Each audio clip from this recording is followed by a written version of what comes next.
मजदूर के खून चूस रहा है। क्यों? मतलब एक कर्जा माफ करे से कोई मतलब नहीं है। हमला मजदूर लग क्या फायदा है हमें?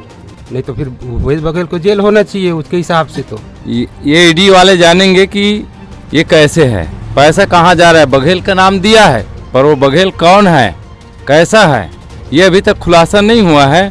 और कुछ न कुछ होगा इसमें। और जैसे नरेंद्र मोदी है वो बढ़ियापन देश चला रहा है, वैसे भी मस्त चलाए। तो ये पूरा छत्तीसगढ़ में बेच चुके हैं। छत्तीसगढ़ सीएम भूपेश बघेल को लेकर ईडी ने बड़ा दावा किया कि बघेल को प्रमोटर्स ने करोड़ों रुपए दिए हैं। दरअसल केंद्रीय जांच एजेंसी का कहना है कि महादेव सट्टेबाजी ऐप के प्रमोटर्स ने सीएम भूपेश बघेल को 508 करोड़ रुपए दिए। ईडी का कहना है कि मामले की जांच अभी भी जारी है। चुनाव से पहले इस आरोप के बाद राज्य में राजनीतिक माहौल गरमाने के आसार बढ़ गए हैं। इसी बीच नवभारत टाइम्स के संवाददाता विशाल बड़े रायपुर पहुंचे हुए हैं। वहां वो पाटन विधानसभा सीट पर लोगों से चर्चा करने के लिए पहुंचे हुए हैं। उन्होंने इस मामले पर किसानों से बातचीत की। देखिए किसानों का क्या कहना है इस मुद्दे पर। देश के 5 राज्यों में चुनाव का माहौल चल रहा है, प्रचार जोर शोर से चल रहा है। अभी हम पहुंच चुके हैं छत्तीसगढ़ और छत्तीसगढ़ के मुख्यमंत्री भूपेश बघेल जी का जो चुनाव क्षेत्र है पाटन, वहां के एक तुलसी गांव में हम पहुंच चुके हैं। वहां पे चौराहे पे कुछ लोग पेपर पढ़ रहे थे। पेपर में आज की सबसे बड़ी खबर यही है कि भूपेश बघेल जी के बारे में ईडी ने जो बयान जारी किया है, 508 करोड़ उन्होंने ले लिए, उसके बारे में। कुछ किसान हैं वो कर्ज माफ़ी के बारे में भी बोल रहे हैं।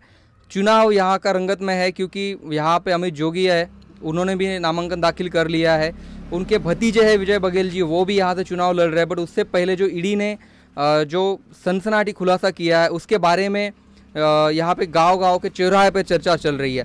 मैं इन किसानों से जानूंगा कि क्या राय है। जो अभी मैं देख रहा हूँ यहाँ पे एक पेपर पढ़ रहे, पेपर पे पहली खबर है, ये खबर मुझे दिखाइए क्या है।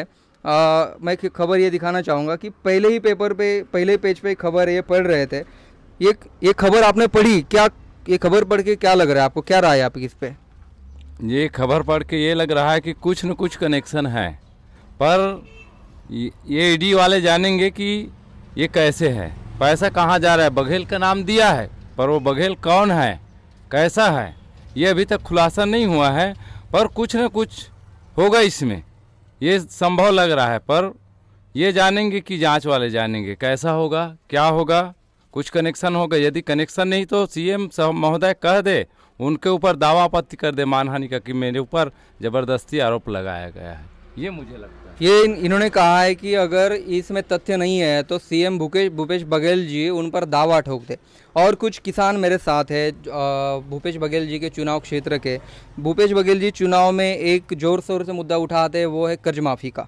और ऋण माफ़ी जो की है उन्होंने पिछले बार भी की थी, अभी घोषणा की है। कुछ किसान हैं उनको कर्ज माफ़ी क्या लगता है मैं पूछूंगा। अभी कर्ज माफ़ी फिर से होने वाली है, पिछले बार भी हुई थी, आपको क्या फ़ायदा हुआ है? एक कर्ज अब माफ में ना छत्तीसगढ़ में बैठ चुका थे, कांग्रेस सरकार जो बने चुके थे, ये पूरा मजदूर के खून चूस रहा है। क्यों? मतलब एक कर्जा माफ करे से कोई मतलब नहीं है। हमला मजदूर लग क्या फायदा है हमें? आप 10 एकड़ 20 एकड़ 100 200 एकड़ खेत रखे कर्जा ले लिया है, हमारा 1 एकड़ अदाई करके हम लोग क्या फायदा है हमें? इस कर्जा माफ ना होना चाहिए। और जैसे नरेंद्र मोदी है वो बढ़ियापन देश चला रहा है, वैसे भी मस्त चलाए। तो ये पूरा छत्तीसगढ़ में बेच चुके हैं। ये मजदूर कह रहे हैं कि इसका फायदा खेती को हो रहा है, बट मजदूर है हम, मेरे पास खेती नहीं है, मजदूर बहुत है इस राज्य में, तो हम मजदूर को क्या फ़ायदा हो रहा है। और कुछ है यहाँ पे उनके चुनाव क्षेत्र के लोग, उनसे बात करेंगे। अभी आपने सुबह वो न्यूज़ पढ़ी, उसमें क्या क्या लिखा था?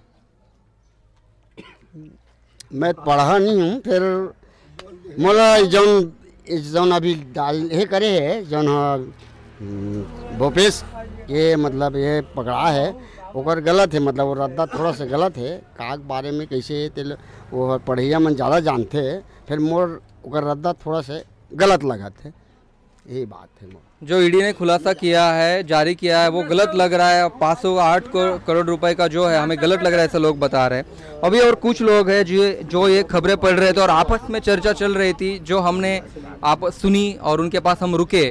और उनकी राय लेने की सोची। और कुछ लोग हैं जो पेपर पढ़ रहे थे, भूपेश बघेल जी के बारे में बातें कर रहे थे, उनसे भी जान लेते। आपने खबर पढ़ी है?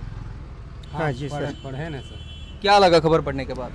देखिए, अभी चुनाव 3 दिन बचा है, 7 तारीख को चुनाव है। चुनाव के पहले भाजपा वाले और जनता कांग्रेस वाले कुछ भी आरोप लगाएंगे। उससे पहले नहीं था ये ईडी, ये जो महादेव ऐप में पकड़ाई करके बोल रहे हैं, ये पहले भी बोल सकते थे। लेकिन 3 दिन चुनाव बचा है तो कहीं ना कहीं ये कांग्रेस पार्टी को बदनाम करने की साजिश है। यदि ये साजिश नहीं हुआ होता तो इसका कोई प्रूफ भी नहीं है, नहीं तो फिर भूपेश बघेल को जेल होना चाहिए उसके हिसाब से तो। लेकिन ऐसा कुछ नहीं है, ये पार्टी को बदनाम करने की कोशिश है। तो ये पाटन के तुलसी गांव के लोग ये कह रहे हैं कि ये साजिश है, अगर इसमें कुछ छोटा सा भी सच है तो उनको जेल होनी चाहिए, इसमें इंक्वायरी होनी चाहिए।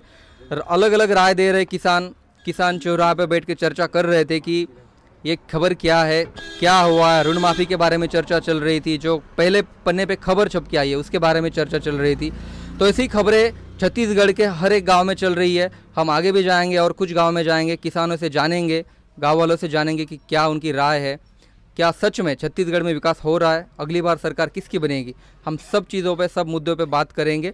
आप देखते रहिए नवभारत टाइम्स। मेरे सहयोगी कुमार टेमरे के साथ मैं विशाल बड़े, रायपुर से NBT के लिए।